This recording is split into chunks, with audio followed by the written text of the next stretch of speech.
Hey everybody, my name is Philip Sanders. Welcome to my YouTube page, Bridging the Gap. Today I got a great interview. I have a great guest that's gonna be coming on. Well, actually, it's not a guest. He's gonna be interviewing me. So come, we're gonna be talking about relationships. We're gonna be talking about healing. We're gonna be talking about divorce. Come sit down, get your popcorn, whatever you need. Come and be healed through this conversation, and bless y'all. What's good, everybody? Welcome to the Bridging the Gap channel. We are so excited. Today, I got my guest, but we kind of got it reversed. Like, he going to be interviewing me. So yeah, that's crazy. It's a special guest for me. You know, he going to be interviewing me. So dancing through divorce, we're going to be talking through that. All things healing, restoration. So let's go.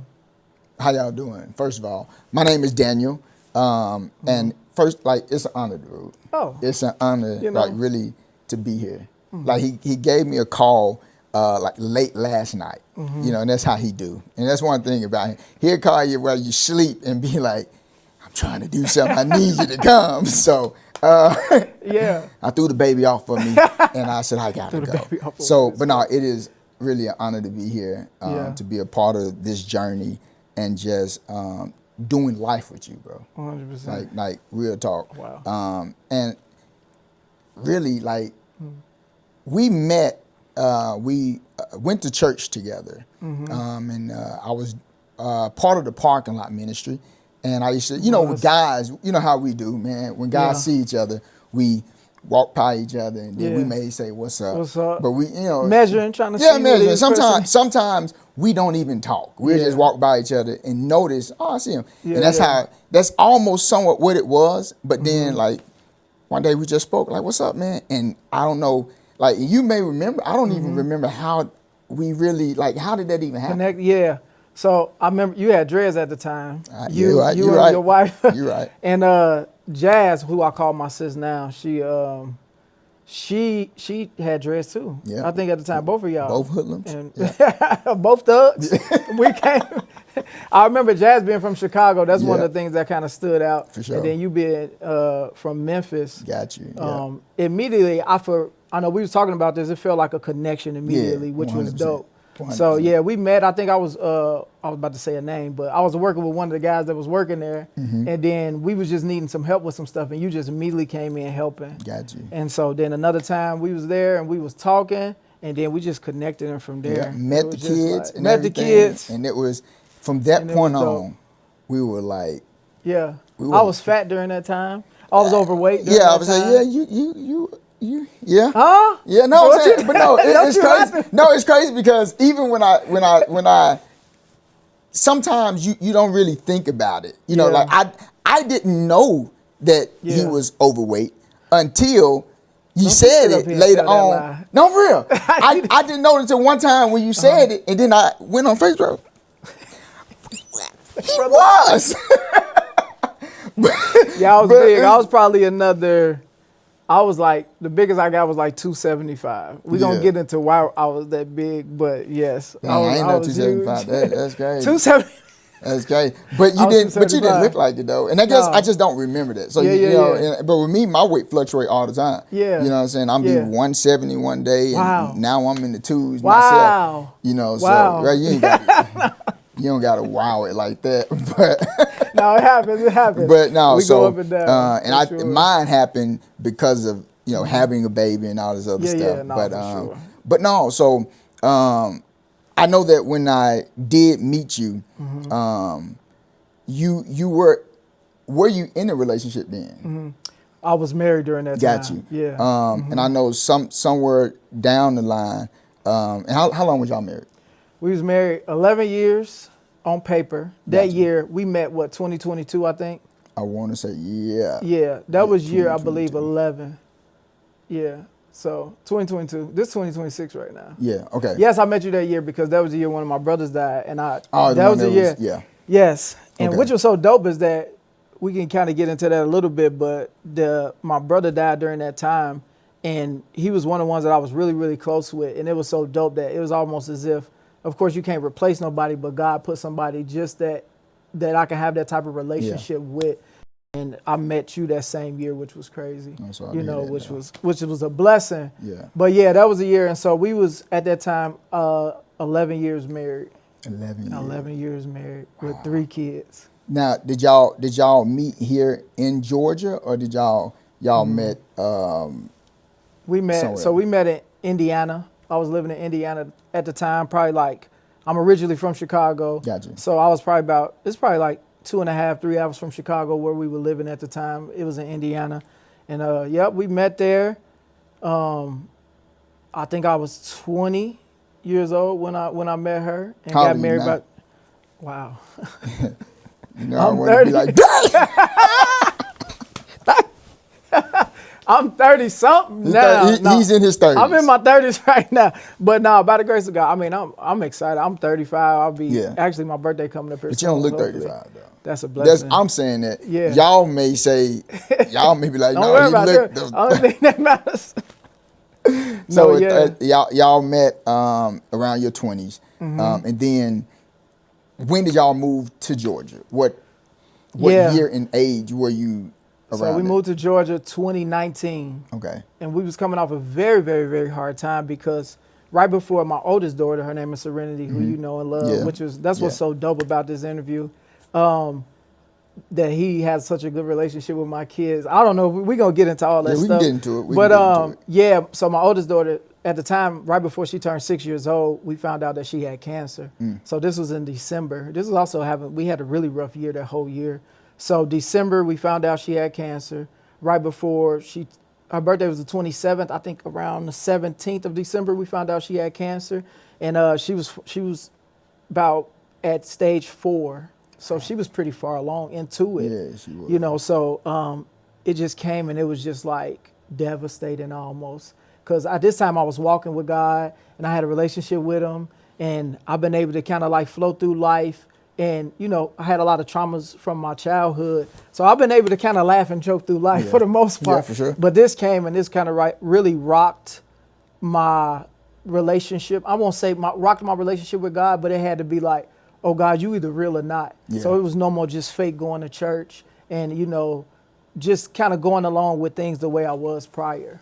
We went through radiation. We went through, and she went through with grace. Yeah. I'll try to get through it quickly, but she went through, I just didn't want to leave this part out. No, but don't that leave it God, out, because that was one of the things that when we knew each other and I was around the kids, but didn't know that until one day. I think I was building something for some type of design. Yeah, for Sunday, and we had something. I think y'all were leaving late, and the conversation came up, and they was like, "Did Serenity ever tell you?" Yeah, yeah. And I was like, Yeah. "Tell me what?" Yeah. You know, I said, "You better not have done that in school, you know, or whatever." Yeah, yeah. And like, no, she had cancer. Yeah, yeah. And that was heavy on me because she didn't look like what she was going through or what she'd been through. 100%. You know, Yeah. and a lot of times when you're dealing with people and how they're always excited, they're always smiling. Yes. And then you see people that's always angry, Yeah. that ain't like you probably dealt with something, but you ain't too much happened in your life, but you're angry. But the people that's been through the storm, be rejoiceful. is like, thank you, God. So when I heard that, it was like, it made me like, I was like, oh my God. Yes. So get in that. Talk about it. No, 100%. So she was like, it was like, as tough as this was, it felt like, because number one, that's not something that you think you'll hear ever. Yeah. Like you might hear other people, like when tragedy come into your home or just like a very tough situation, this is not something that you think is coming to you. Yeah. You might hear other people in other situations like, oh, this child is going through this and But you don't all see it that. But coming yeah, to you your don't think it's doorstep. going to ever knock on your Yeah. door. You don't think like you're going to ever have to like hear something like that. And I know for people who's had tough situations with their children, they can say the same. Yeah. I remember when we went up to begin to let her go through chemo and stuff, like we went through the floor and we just seen a lot of kids with their hair gone. Yeah. And we was just almost like we was in another reality. Yeah. We was like, what is going on? What's happening? And I think that's the impact of like leaning on God, and also like when something really bad happened in your life, that is like all the things that we think are important don't matter no more. And so I think we should approach God that same way. Like he's the most important thing in our life, because I think we can get so caught up in doing everything else. that we don't like just stop and make him our center focus. So she went through that, and she was graced to go through it. Like you don't want your child to go through that, but it's like God develops so much more out of it. Like a lot of times we don't want to go through tough stuff or stuff that'll seem like it'll break us. And that stuff really allow us to see how do we really believe in Jesus Christ or no? Like, are you really locked in or no? Like, so that type of stuff really helps. So God graced her to go through it. Every nurse was just like, she's like the best. We get older kids and they not as good as her. Cause she had to get like a port inside of her on this side. And it went under the skin and had to stay in her that every time that they would stick her, it'd be easier. So I'm watching my daughter get stuck with needles and get blood, bro. Just the thought of it. Bro, it was one of the roughest parts of my life. You're not gonna make me cry. That's what you're not gonna do.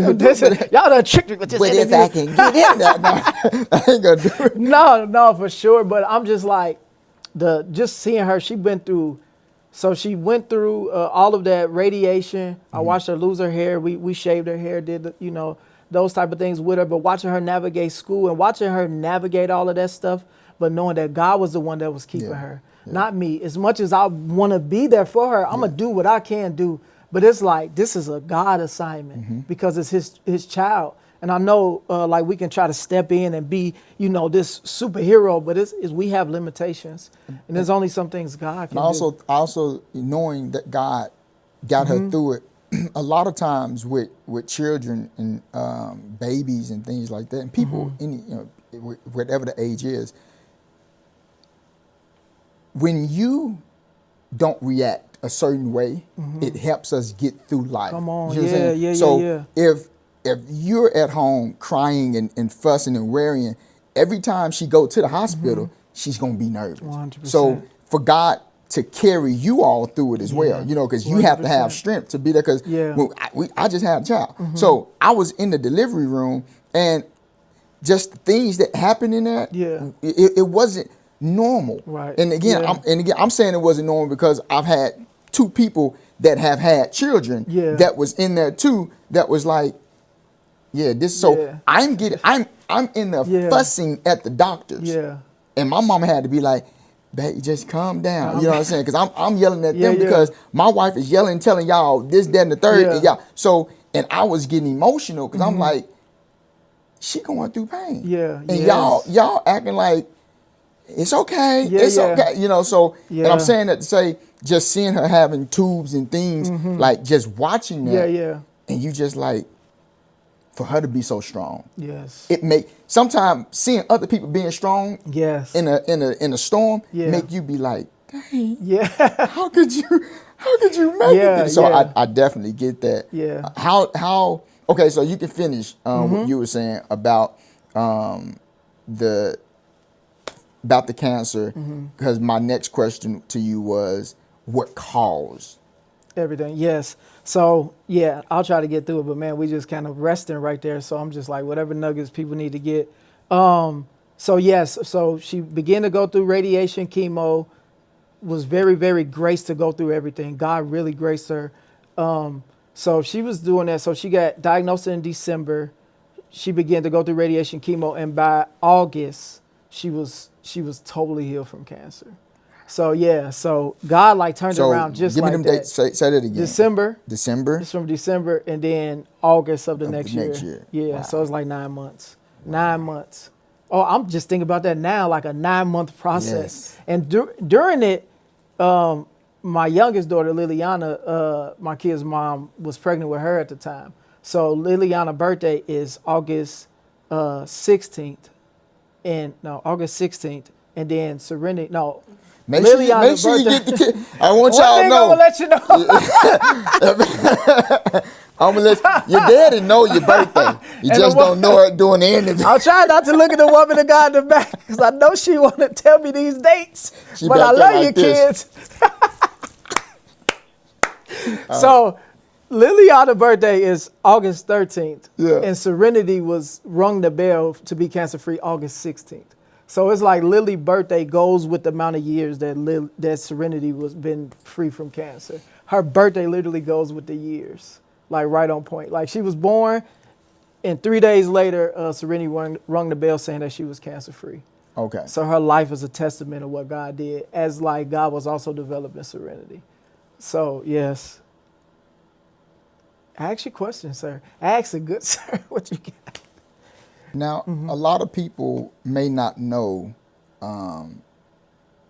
You as you can hear him, he has a calling on his life. But a lot of people don't know like the pastoral. Wow. You know what I'm saying? I forgot about that. Yeah. So talk a little bit about that. Yes, which is so dope and interesting. And dang, you remember that? This is crazy. But I was actually ordained that year to be a pastor. So when you say that year, are you the saying year? Yeah, the year you found out she had cancer, or just wow, 100%. Now that I didn't know. That I didn't. Oh, you didn't? I didn't know that part. I thought. Now you don't tell me everything. You just tell me what you want me. Yes. To know. So. Yeah. So the interesting part about that is I knew God had a call on my life. I was dancing. I started dancing about 18 as I came to God. I would dance and go to church and stuff like that. And I would be faithful, you know, as we sing, even in the ministry that we kind of did together. But I went, I was at this church, and I was at this church for a while, and I was really faithfully serving. And I would always see the people that would have impact in the world. Mm-hmm. I would hear their story, and it would always seem like they've been through something traumatic, you know, that it was like an intersection that they came to, like either God gonna show up or he not, like, or they had really tough circumstances and they made it through. So I would have in the back of this mind this fear of that as I was like walking into my calling. So I became a pastor earlier that year. So I spent a lot of time being a minister, and I was over youth ministry at the church that I was at, me and my kid's mom at the time, and just doing a lot of ministry. So we understood that we started to see that I had a pastoral call on my life. So we got into, Let me ask you this question, because I know a lot of times, and I'm thinking about when you found out she had cancer, right? Mm-hmm. And this is not every family story, but when people have a child, whether that child has a disability, whether they found out that the child, again, have cancer or anything like that, that could shape the relationship, because one may be a person that have faith in God and one may be ye of little faith, you know, 100%. And when that happens, it could be like, I trust God to do this, but like, and then you stop telling me that like this is going on. Yeah.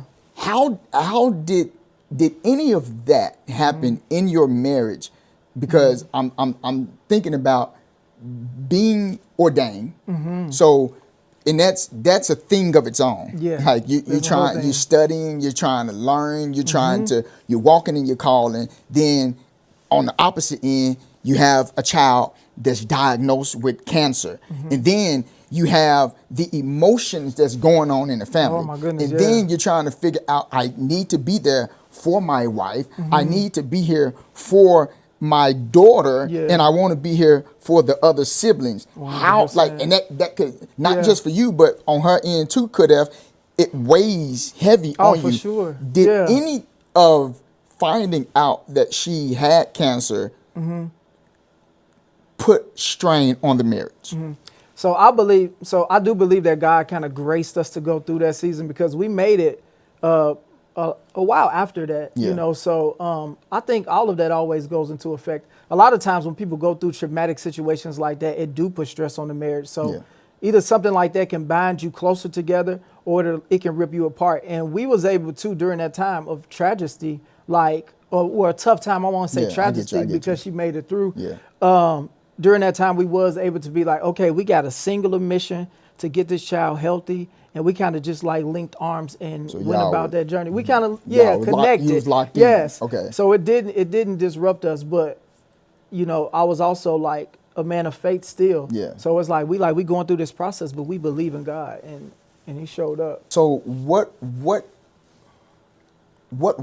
the breaking point, or what happened to the point of, because I'm thinking in my head that if you got through that. Yes.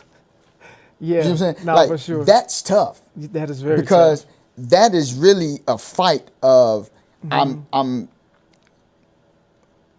that's a tough thing That's a to tough have fight. to deal with. If we got through that, what caused the separation? So she went through that that season where she, went through the cancer from December and then was set free in August, totally healed from cancer. And so then we just went through and then at that time we had a lot of transitions because the church I was at for 8 years, got ordained a pastor at, it closed down where we were. So it was a lot of transition. So is that that's the time when you came to? That's the time when I was, okay, yep. okay. So it was closed down, and that was our, I thought my future was there at that ministry. So it was a time of what am I about to do next? It was a very trying time for me in my life, 100%.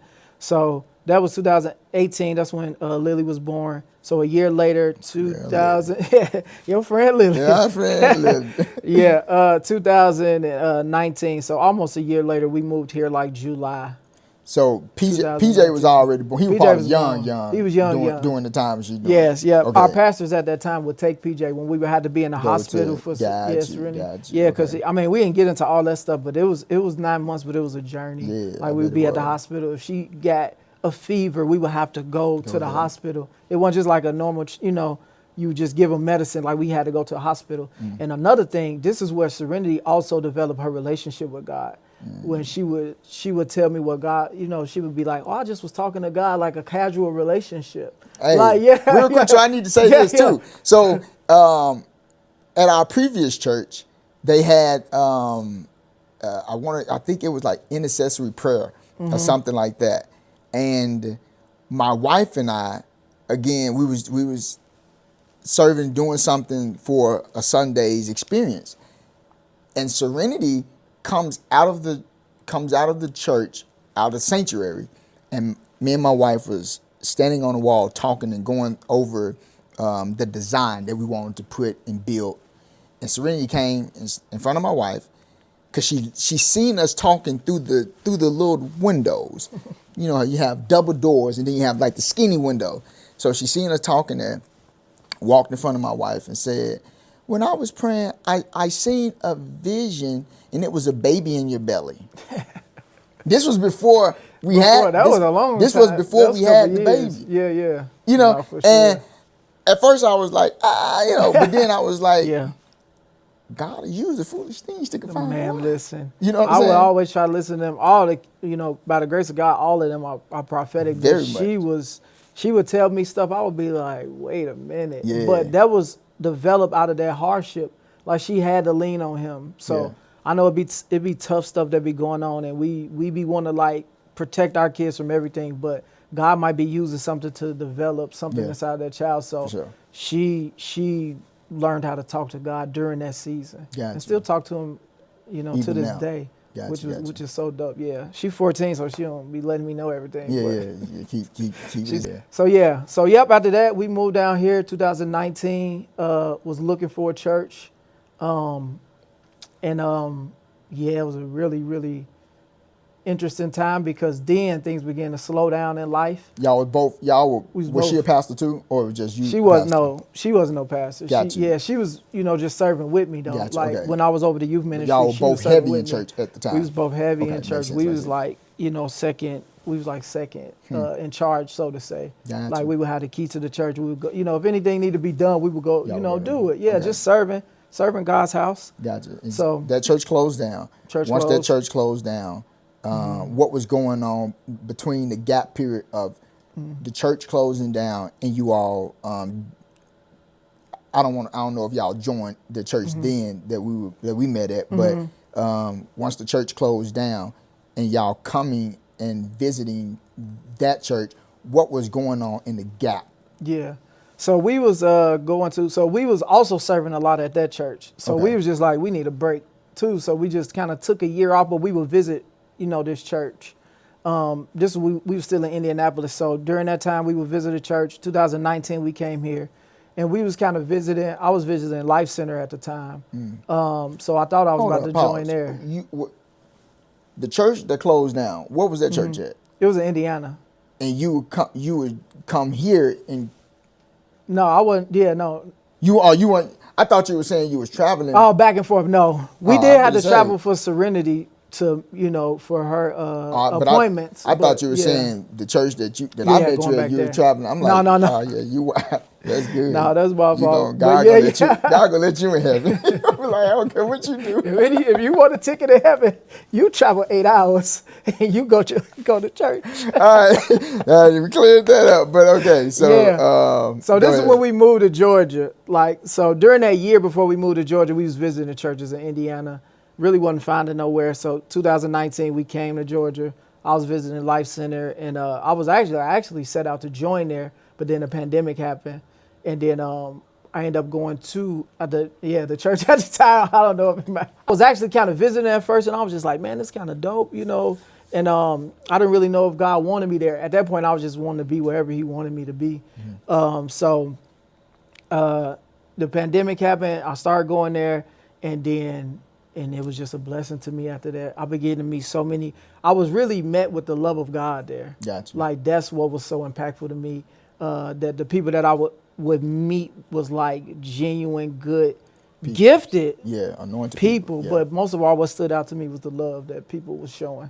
Gotcha, So yes, gotcha. including yourself and your wife. Was it every time you came, did y'all come as a family, or was it like? Not really. We wasn't coming together because during that time like I said, we had spent a lot of time at our other ministry. We was like putting in a lot of work, same like we was doing there. Yeah. Like I was doing the same thing, serving, just doing it like as unto the Lord. I'm like, I'm serving, I'm giving my gifts, my time, all the things. So, she was not coming during that time. Gotcha. I started to I don't even know if I would say, at that time I was ready to start fresh because I was kind of say I backslid a little bit.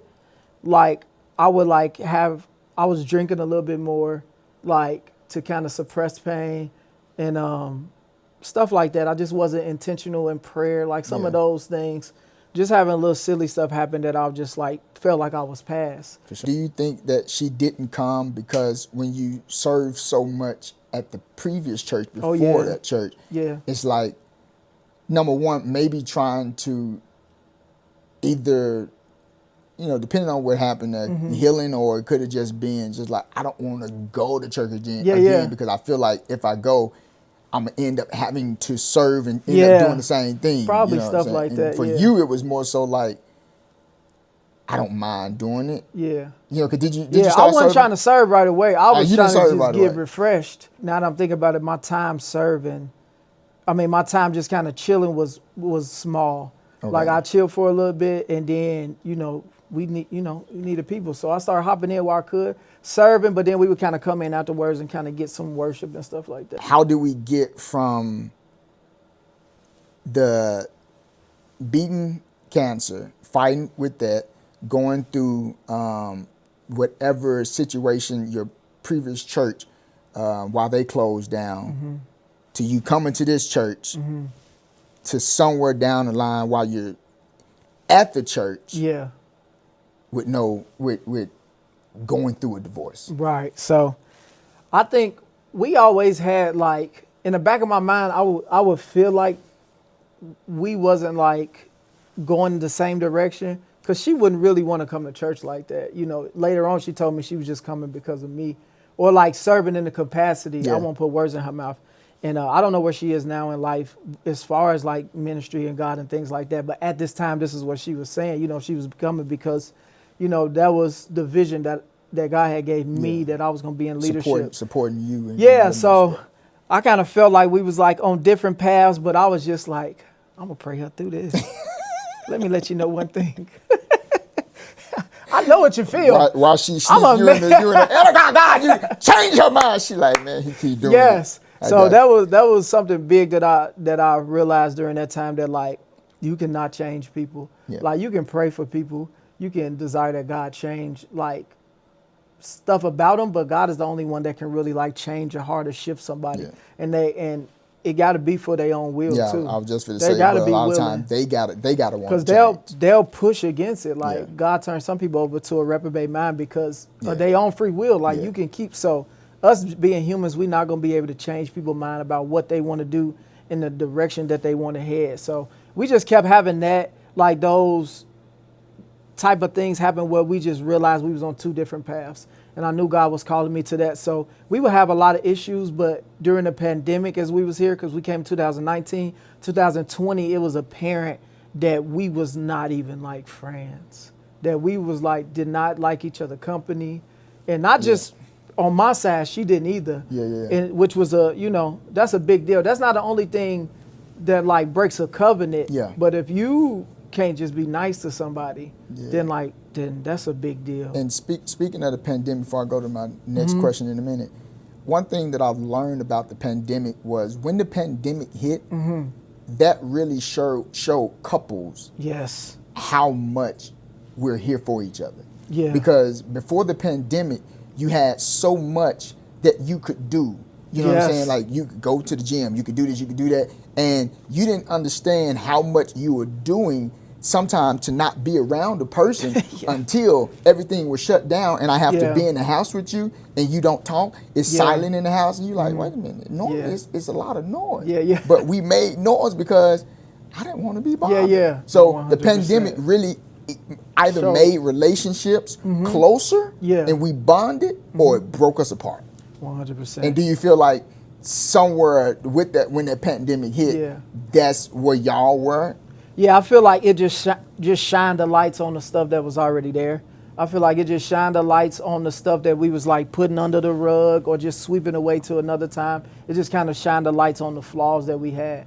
And I'll say this, even at that time too, like I was learning how to be a good leader. I wasn't, as a man and a husband during that time, I wasn't a great leader either as well to like have us going in the direction that would be successful. Now that don't mean we would have stayed married, but like during that time I know it was flaws that I had as well. Growing up, was mother or father in church like that?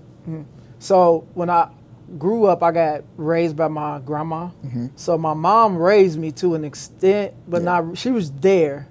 Like, so when I was 1 year old, I went from my mom to my grandma full time because my mom, during that time, as we know in the world, like that was during the drug time, the 90s. I was born in the 90s. You was in Chicago. Yeah, we was in Chicago, LA, New York, all them places got hit hard. And I talk about it in my book, like we kind of got some of that blowback from what was happening in the world during that time. We kind of came out of slavery, you know, had Black Wall Street when the time when black families was really, really thriving during that time. Then we went through Jim Crow. Then we went through mass incarceration. You know, we were set free, but not really set free because then drugs came to our neighborhoods. We wasn't able to get jobs, so we were selling drugs. They were smoking it from the trauma.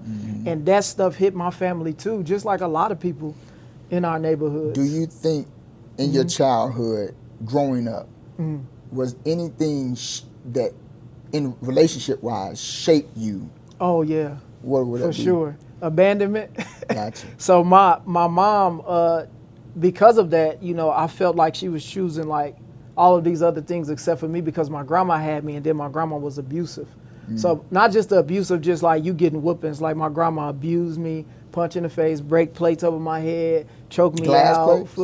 Glass plate. At least one instant. Hey, that's all you need is one instant. Lord, I got a headache when you said that. I'm sorry. Your ass I'm like, jeez.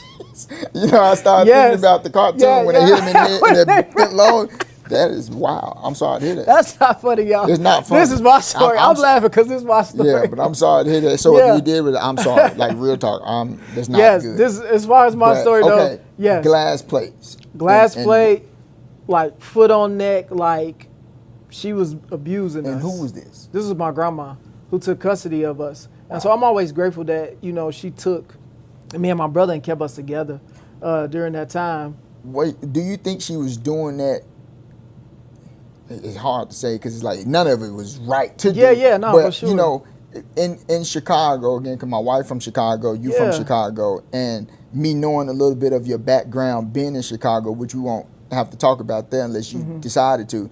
But do you think by her being a woman and by you being a guy and having brothers and stuff, like, do you think that was a way, like, for her, you know, for her to try to make us hard? Not making you hard, but not that part. It was like so that you don't join and be other things. You know what I'm saying? Yeah, like, and you know what? I've seen parents do that, and I can see that, but this wasn't the case for that because she also like abused my mom and their generation too. Okay. So it was just something like spiritual wise, I think was in her, because more than anything, I would just remember the anger that she would have on her face when she would be like abusing me.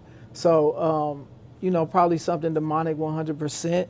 And so, yeah, she would abuse me. So saying that began to shape how I looked at women. That began to shape. So I'm having abandonment from my mom. So I'm looking at people will abandon me, and then I'm having abuse from my grandma. So I'm just looking at like that I'm rejected. So rejection was just in my life very, very strong at that time. So I learned how to navigate through relationships. Like I learned how to perform very early. I know how to be like very mischievous and like do things very sly. And like I learned people, I studied people and how people move and react. And so I took that. I know how people react if I do certain stuff. And I took that into my relationships too. But it was still that little boy that never healed until I started to go through divorce. So quick question. What about abandonment shape like how you view relationships? Yeah, so with abandonment, it kind of made me feel like I didn't really want to give my full self because people would leave. So eventually as a child, I just was like, not my mom not coming around as consistently as I wanted. I would just be like, okay, I'll give you my representative and not really let you know who I am because you're going to leave me. Like you're not going to really be there to see me through, life in different situations. So I'll protect myself. I'll let you think I'm close, but I'll really like have a wall up. So how did you and do you, especially at a younger age, define love from what you've seen? Yeah, that's a very good question. So I defined love when I was younger. I mean, when you're younger, you don't know what love is. Yeah. It's just like what goes on around you. So I kind of defined it by like, I guess how I felt basically. So I started like, even at a young age, like I started liking sweets. And, even if you think about therapy, like kids, they'll find coping mechanisms. So I just began to think that things that felt good was like love. So eventually that went into like having sex at a very young age. So my definition of love became like, sex. Gotcha. At like, 13 years old, I lost my virginity. So when you think about the relationships in general, like, and I want to really go back to like the marriage part. What do you think with being married, what hinders or what type of things can hinder or delay someone from walking in their purpose in a marriage? Like what are some of the things that you see that can be hindering to the marriage or to the people in a marriage? I think if a person is not like willing to serve the other person, I think as God was like kind of preparing me for my relationship, seeing you, just to make it personal, seeing you, the way you serve Jazz, I thought was always so dope, that you would be a masculine man, a man that was sure of himself, but still willing to serve his wife. Yes, sir. And her the same way, because Jazz is very capable of doing whatever she put her mind to. 100%. And her being willing, I think one of the first interactions we had, I'll try to get through the story. Gotcha. From how I had seen other relationships, you would see like kind of wives like talk to their husbands crazy, or behind the scenes like not really support them. So I think you had went and you helped me. You've been helping me for a long time. By the grace of God, He blessed that we can help each other. But 100%. You was taking me to get my children, and I was trying to give you some money, like, because I think my car was down. We just had one car or something. Yeah. And I was trying to give you some money, and you didn't take the money. I'm like, man, let me give you some gas money. So I tried to give it to Jazz, and it was a small gesture, but it stuck with me. Yeah. That she was just like, what, did he say he not taking it? Then we not taking it. You know, we just like, bless it. Yeah, so like that kind of shifted, because the relationships I've been around prior, it would be like the woman would be like, get this person out of here. Like, give us that money. We need that money. You know what I mean? So that was just one thing upon many, many others after that to show like y'all camaraderie together. So you need that if you know, in a relationship, and, you know, my relationship didn't always have that. So what are some signs that you see that in a relationship that shows you that it may not be built on a foundation, a solid foundation, or a strong foundation. So I hope this don't sound cliche, but you need Jesus Christ. Yeah. You need to be submitted to God. And if it is cliche, it's the truth. It's the truth. You know what I'm saying? One thing it is, it's the It's truth. the truth. No, so you need Jesus Christ. You got to be submitted to Jesus Christ to be able to serve in that capacity. Yeah. And anything you do, you got to, and that just looks like being able to surrender to the word of God. I think if that person is able to surrender to the word of God and will listen to God and maybe other men in their life or women, or, you know, if it's a man, then you also want to have men that measure that man. But if it's a woman, if she got male relationships in her life, you're going to look at how that person submits to authority and is able to work with not just them, but friends as well. And I think that translates into relationship. Because if you don't have that, and that person just don't care about no friend and everybody else the problem, then that's going to trickle right into your relationship. And your foundation going to be built on sand. Now, during either the process of going through divorce or during the divorce itself, you can look at this either again during the process of it or after the divorce was finalized. Were you ever disappointed or upset or angry? That's a good question. Were you angry at God? Were you angry at yourself? Were you angry at the children's mother? Were you at a point that you became angry or upset or disappointed? Like, what if I would have done this? What if I would have tried this? Could I even did more? You know, could I went to therapy more if y'all did it or not? Like, were you ever at that point? Yeah, so I was angry more towards the end. I was angry at my kid's mom. Towards the end, I was very, very angry. But what made you angry about that? The fact that, number one, I felt like that I was getting the way that I was getting treated, Gotcha. you know, during that time. And then, you know, that was something that she said to me. She thought I would be around for, you know, she thought I would just stay around. So that's why she treated me however she treated me, you know, during, you know, especially towards the end of the process. You got a question? Yeah, I want to ask this because I started thinking about something. And we're not having to go into the treatment. And it's a twofold question. How long was you being treated a certain way? How long did that last? Like, so that window was like, it probably started getting worse towards maybe the last 2 years. Maybe when the pandemic kind of started happening. But a little bit before that, you was also being treated a certain way too. Yeah, we would just have like our things that we wasn't able to get on the same page. Like we was not going in the same direction. It might be things that I think, you know, because if you submitting under God, you like, okay, we need to fast. Like this is the direction of our house. Like we fasting, this is what's coming. We trying to like be entrepreneurs. Like the husband has the mission of the house. Yeah. Like, we wasn't on the same page as that. During the treatment, was the treatments that was going on at points where it was like, I should leave? You know what I'm saying? Yeah. Because some people get treated in your head, you be like, you know, I should leave. Yeah, or was it just like, because, and the reason I'm saying that is because I want to go back, but not go all the way back and have the conversation. But I was thinking about when you were saying the grandmother who watched you, she was the person that was your guardian during that time. You felt abandoned as a child, but you were being treated wrongly by this person. That's a great connection. So sometimes when, as a child, when you look at the people that you love and you have love for a person, you will allow other people to do you wrong, and you will stick in it because this is what this is what I've seen or witnessed growing up. You know what I'm saying? Do you think that ever had a role in why either you stayed in a relationship or just any type of role in general? Yeah. I think it's a twofold thing as well. It's like when I came to church, number one, I didn't think you could even get divorced. Gotcha. So I was just like, that's the message that I would hear, like, especially if it ain't adultery or certain stuff, like this ain't happened, then you can't even get divorced.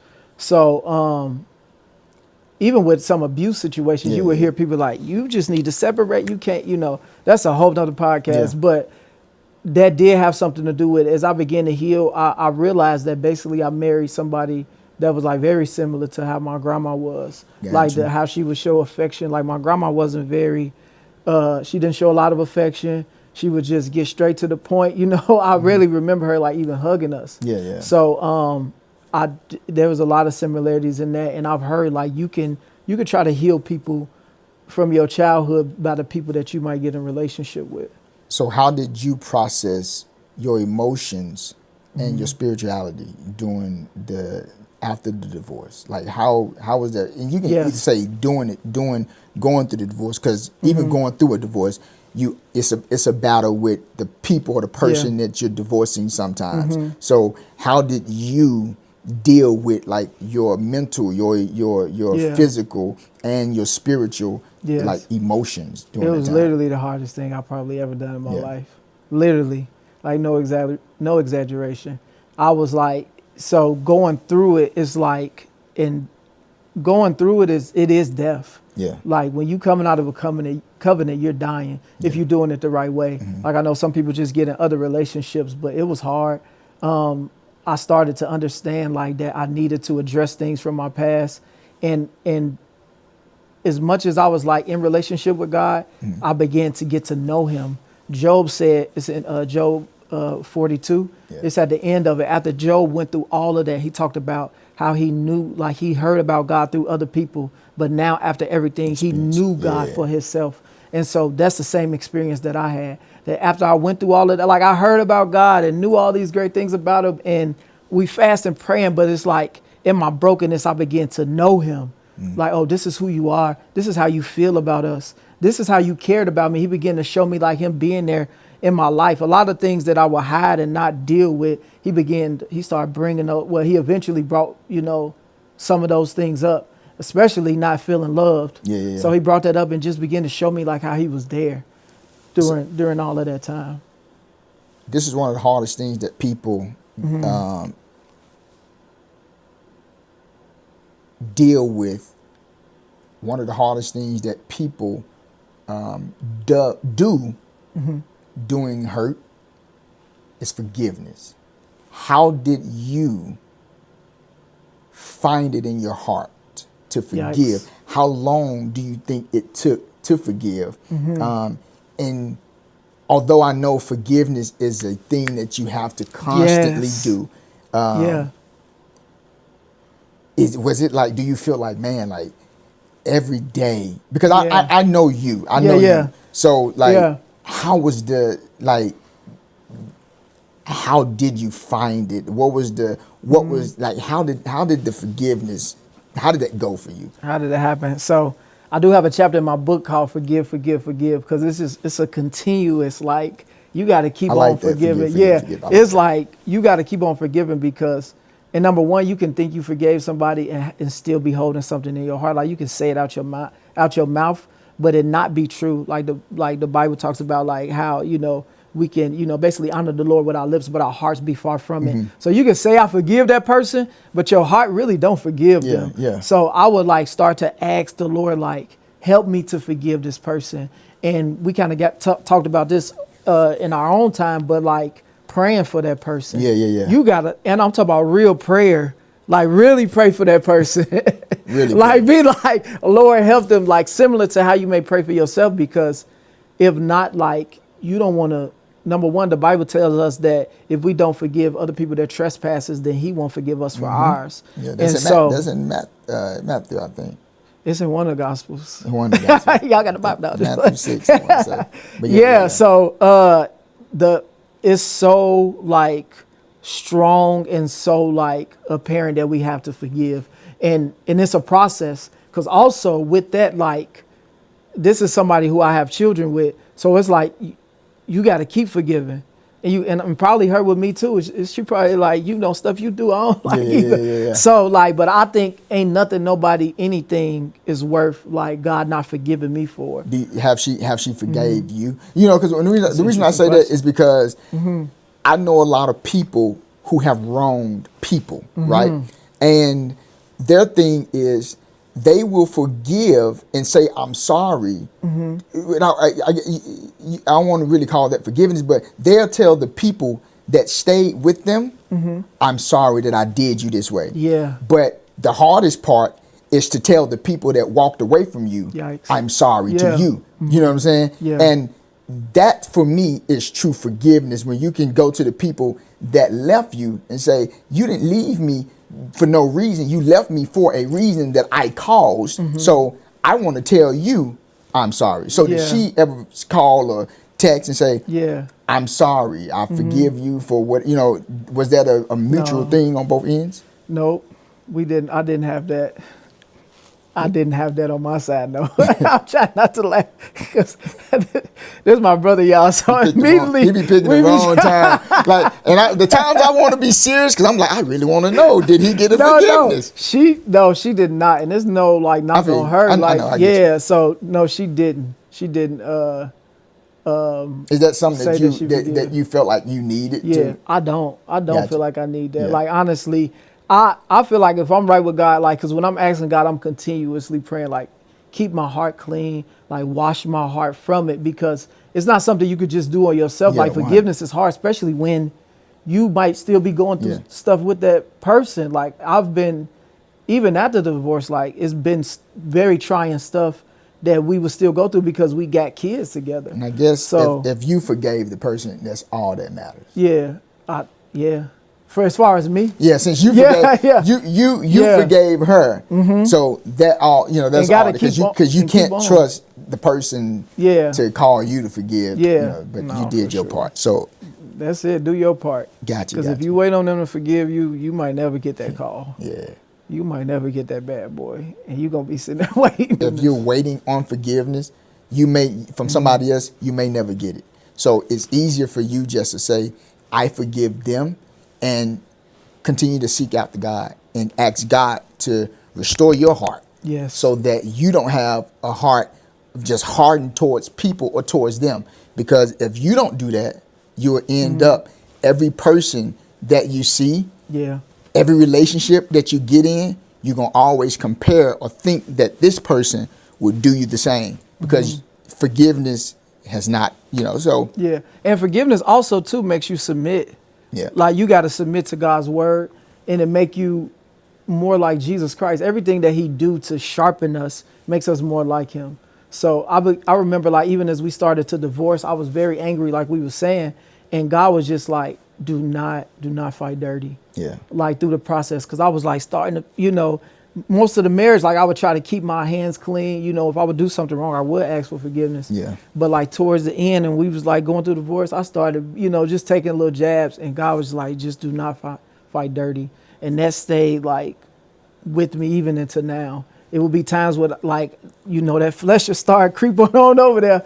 And but forgiveness gives you a level of peace that helps you. I'll rest easy at night because I forgave that person, and forgive not just them, but anybody that keep hurting you. Yeah. Forgive and ask God to help you to forgive. And I want to ask this question because I don't want to not think about this, because I think this is important, and this is just something that it dawned on me, because my mom and dad got divorced when I was young, and I was hurt by it. I felt as if it was my fault. To the point where they did do a therapy thing with me and my siblings. We was all in the same room, sitting at the desk, and the man was asking us questions. He was, sitting and asking us questions. And when people was responding, we was able to hear what each sibling dang, you felt this right. So my question to you is, how were you able to be there for the kids during the time, because that affect them to not have 100%. the household with mom and dad in it?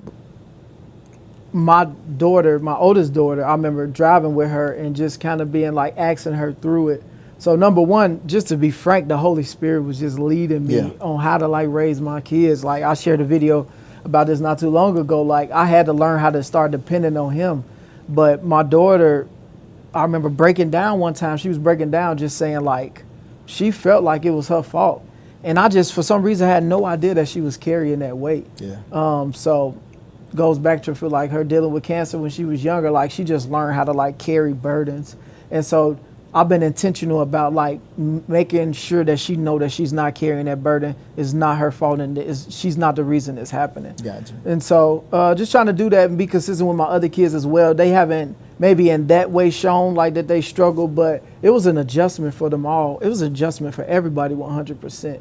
But I think if I would give like parents advice, like be very intentional about talking, being upfront and talking to your kids about every single thing. Like, don't try to sugarcoat it. Don't try to hide it. Be truthful and tell them what's going on. And as much as you can, like, don't disrespect the other parent and try to coincide with that parent as much as you can. Be upfront. Let the Holy Spirit lead you as you're raising these children, and talk to them about everything. Be truthful, but also be like compassionate, because that's their parent. Like, that's a part of them still, which is a part of the journey that's, you know, not gonna change. Yeah, so true. yeah. And community helps too as well. Community. Oh like, man, like we the church community, families, school. Yes. You know, things that they may be involved in at school. Community too. was one of the biggest Yeah. things that God did during my Gotcha, journey. gotcha. Like the people that He put around me at that time was like imperative. Yeah, for real. We might have to look that word up, but I Yeah, think it would go right there. We definitely. I think don't. I think it go in. We're gonna just say it was very important. No, community was definitely like so much for me. Like you, Jazz, the Garys came later, but JV, Francois, guys in my dance community at the Yeah. time. That's why, you know, my book is Dancing Through Divorce. Yeah. And it's not just like dancing through divorce. Like I was dancing during that time, but like the joy of the Lord that came on me. Most of the time when dancing was talked about in the Bible, for what I've seen, it's been a celebratory time. So it's like during the time of my most like hardship that God was able to allow me to like dance through that time.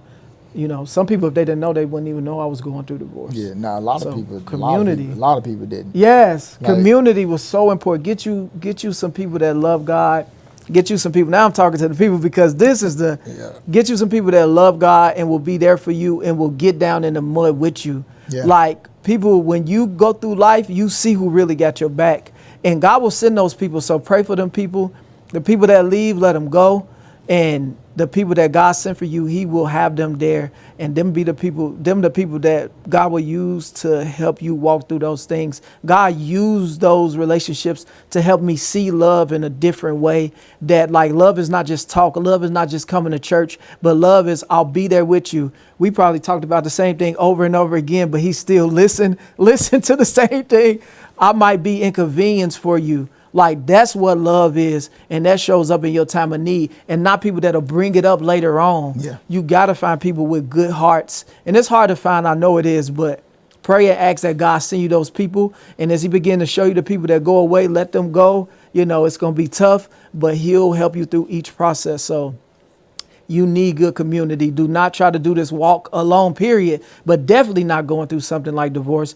Definitely not going through something like breaking relationships and going to different ministries. You need community. For sure. Yeah, 100%. So how has, with everything that, because I know with everything that you've dealt with and, you know, this story, we probably haven't tapped into, No, for sure we not. haven't tapped into everything. No. But Yeah. how has life been for you lately, though? So life being, when I do this, you see that ring? I've seen the glow on it, and it wasn't the lights. You know? I know when I do this, tip the hat. People start. No, so yes, by the grace of God, like I've been able to, you know, my wife, of course, I've been able to get remarried to a beautiful woman of God. Man, and it's my Who purpose loved the partner. children. Who love? That was a testimony too. Like God had already set it up where they had a relationship with her prior to like even knowing like me. Like the kids be like, we knew her before you even knew her. So which was dope. So God set that up. That after I was able to get done with divorce and everything, like He just kind of put her in my path and just presented her to me and let me make the option. He made it where once everything was done with, y'all both seen each other. Yes. Like y'all seen each other. Yes. Because you dropped the kids off. Yeah. But then it was a different look. It was a different look. I remember when he first came to me. Y'all. And Talk through there. We was in the sanctuary. It was me and my wife, and we were talking. Yeah. He leaned, you know how people lean over the seat. He liked the kid. He was like, "What y'all think about?" What I think about that woman? I said, "I think you should go for it." Yeah. And Yeah, she wasn't giving me no signs either. Wasn't none at all. No signs. No, he was every day he was discouraged, and I was like, "You gotta have faith." And just every day I'm walking with tissue in my pocket. When he come behind me, I'm like, yeah. And I remember the moment that I think that she gave him some time. Every time, like that. yeah, sometime. She was every like, day. Yeah. When I, because we all did ministry together. Yeah. So as I'm locking the church up, I see them over in the parking lot, so I just record them just talking. Yeah, and the whole time he all 32. Let me let you know one day. What is he saying? I'm like, I be wanting to text him, don't mess it up. Don't you mess it up. But how has that been? I know it's been good, but just oh my goodness. How is that? It's been like life changing 100%. Yeah. Like, so God allowed me to, during like my healing part, to be able to become whole, so I can be able to see her clear. Because even as God was making me whole, like the type of like woman that I was interested in changed. Like I haven't, dated anybody like her before. Gotcha. Like, so the way that God began to like show his love through her, like she's a safe space. Sometimes I'll be talking too much around her. I'll be like, I done told the woman of God everything. So yes, but like really quickly, like we just began to like develop a bond where I was just like, I kind of put everything out front really quick, and she was very vulnerable as well. So life now has been great. Like it's been good to see like when there's something ordained by God, how good it can be. Yeah. And so I've never been able to experience a relationship like this before. And it's only through the goodness of God. And how does the kids oh man, the get kids along? love her. When they come, they be trying to see where she at. Yeah. They They don't care about me like that. No, I think the fact that like we've been able to build something great. We still building. We coming close to a year, but yeah, she's been. And she's dope. You may have answered this already, but how do you now experience like restoration? Yeah, so restoration has been getting. So restoration first comes from like being submitted under God. Yeah. So restoration has just been me being in a place where I'm like, okay, God, you're my everything. And that's what everything else get restored. So like the marriage and the peace that I have with my kids, the peace that I have in my house, everything has come to me being like submitted under him and being able to have like a peace that I've never had before, Yeah. From him, which allowed me to, it to express another parts of my life. I would say this, man. I appreciate you. Yeah. Allowing me to do this. Yeah. To be a part of this. I appreciate this you. journey with you. Yeah. And whatever it is that I have contributed to your walk with Christ, or just in your marriage, or even just in that dark time that you were dealing with, to God be the glory. Yeah. I can't take credit for it. My wife can't take credit for it. Yeah. So I just appreciate you trusting in us during that time, because a lot of times people be like, they don't trust nobody, because it's like, I don't want to be hurt again. I don't trust to be open with these people, because then what if they tell my business to other people? No, so I sure. thank you for just trusting in us and trusting us with your kids, and just trusting us to minister to them the best way we can, and you ministering to us, because a lot of times people don't understand, even though somebody's going through a divorce or situation, those that are married, that's ministry to us too, because now we're trying to figure out, all right, we need to make sure that we are on the same. So now we need to go to God. This is something that I need to go to God for, so we can make sure, like, God, if I am hindering my wife in any way, form, or fashion, like, deal with me now. So I appreciate that. And just for real quick, before we end, we've done this before we started, but I just want to say, to the people that's watching. God, I thank you for these people. Yes. I know this is his channel, but I thank you for the people. And I pray that anything that was said here, we were able to minister to your people. Yes. That they would take heed to what we said, and that this may be something that may build their relationship up. That they don't take any of this out of context, or they may not look at this a certain way, but this is something that will be deliverance for that household, for that marriage, so that they don't go through the separation. God, I ask that Yes, you Lord. restore their marriage, and we bind the enemy for anything Yes. that he may be trying to do. In the name of Jesus. Your tricks will not work, In the name of and no Jesus. weapon formed against you will prosper. I thank you. I thank you. And Thank you, sir. amen to that. Man. Amen. No, In for real, Jesus' name. I do thank you. Yeah, But before we go, thank do you you. got anything that you want to say? Yes, so this is my new page. We'll have all content on this, Bridge the Gap. Everything will be here, so you can follow me at Philip C. Sanders, lowercase, on all like social media platforms. You can follow my brother, who's very dope. I didn't even really get into We everything didn't like need that to. God We didn't need to. did through him and his wife, but you can follow my sister. I mean, I guess we can still put her stuff on here. Black Sheep Anointed. Put my sister stuff on here. She dope. And then it's the greatest on all social media platforms. That's my brother. It's DGA. It's an 8.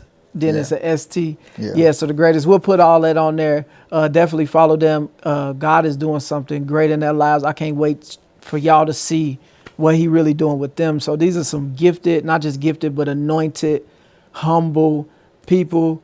They my favorite. I've been, I got to share them with other people, but the other people are good people. So we happy. To God be the glory. So got a book coming out, Dancing Through Divorce. It got topics that I hope are going to be helpful to men being healed. A lot of times I feel like the women part of like everything, the women are ministered to after divorce, but I want this book to be something that minister to men. So my subtitle is like a man's journey to wholeness. So I'm going to talk through some of these points, some of the stuff we went through today, so men can see how that they can heal through this process, that we won't just go to other women, that we won't go to porn. And for me, it was even food, wings, wine. I was drinking and eating and doing all this stuff and getting big, so we don't go to other, and some of that stuff was before the divorce, but like that was just outlets. Men take different outlets, to be able to feel better about a situation other than really submitting themselves to God and being whole. So dancing through divorce, you might not be dancing. Yours might be singing through divorce. Yours might be construction through divorce. Like whatever your gift is, whatever you do to like give God the glory in your life, you do that through divorce. And hopefully we can help people avoid divorce, help people to see signs that might be something that they need to address in a relationship. So this book is coming out very soon. We're going to do it. Shout out to my wife, Chartice Sanders. For sure. I love that lady so much. God has blessed me with a beautiful, beautiful gem. And shout out to my kids, man. I love all my babies. So shout out to the Garys, Powerhouse Films. They some of my favorite people. I love them. Glory to God. I think that's a appreciate wrap. you, bro. Oh, yeah. We did it, bro. All right, everybody. Thanks for watching my exclusive today with my brother. Like, subscribe, share, Bridging the Gap. We're gonna be bringing consistent content to this page. Follow me on all social media platforms. It's Philip C. Sanders. My wife is just Chartice. So follow us. Follow my brother too, The Greatest, on all platforms. Renovation, he do everything. So love y'all. Thanks for joining y'all. Let's continue to bridge the gap together.